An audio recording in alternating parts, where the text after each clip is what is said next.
San Francisco Mayor Daniel Lurie says there's been some success in cleaning up drug users along San Francisco's 6th Street. So we wanted to know, well, where have all these people gone?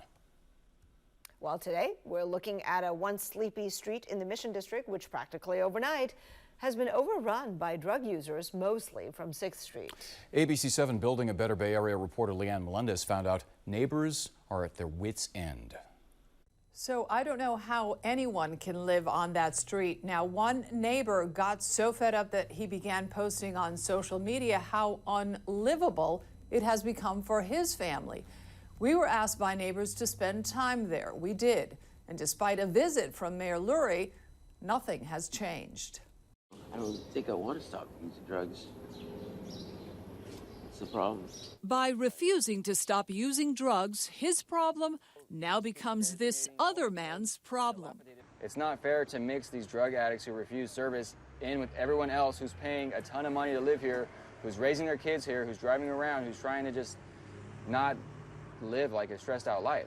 Andres Wicken has reason to be stressed out. He recently posted video of his 3-year-old daughter riding a scooter on her block in the Mission as she navigates her way past several drug users who are openly using, like fentanyl or meth.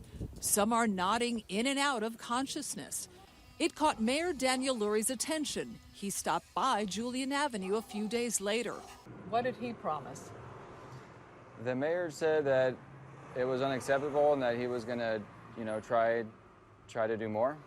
He didn't promise anything. The mayor cannot make promises because this man called Joshua has every right to say no thank you again and again when outreach teams offer a path to recovery. And by the way, he told us he couldn't recall when he last spoke to an outreach worker. He, like so many others we've reported on through the years, is not from the Bay Area. Humboldt County, Texas. Where else? In Boston. Boston. Why did you come here? Skid Row? Came here because,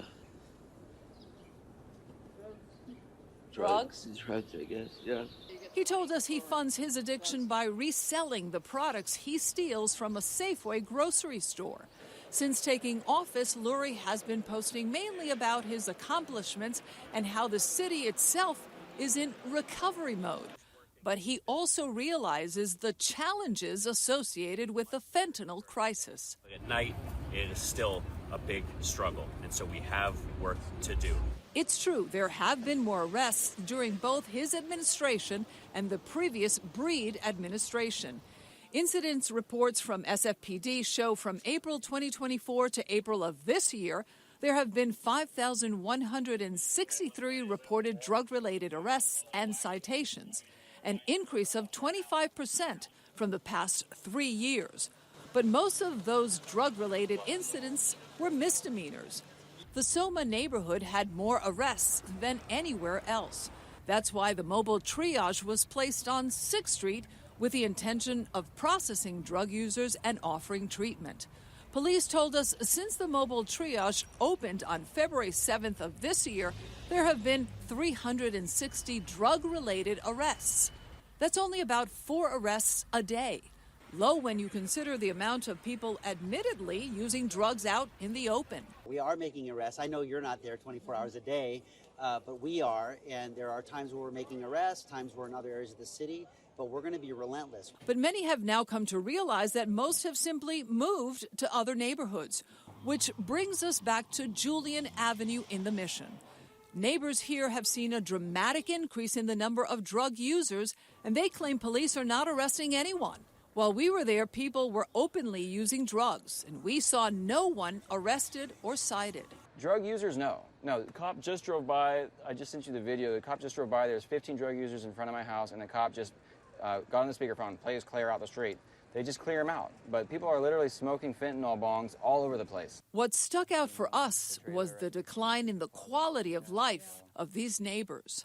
I'm walking here, and there's poop all over. Oh, yeah.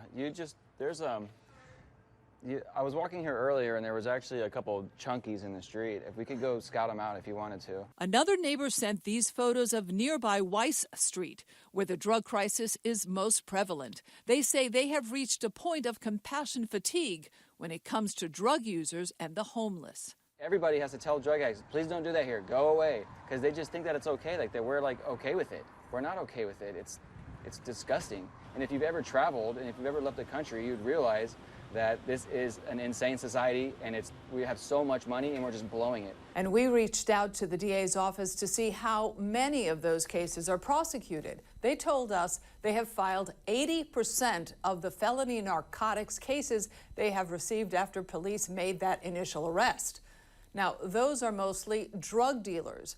When it comes to people using or possessing drugs, almost all of them are misdemeanors, and many times they are back on the streets.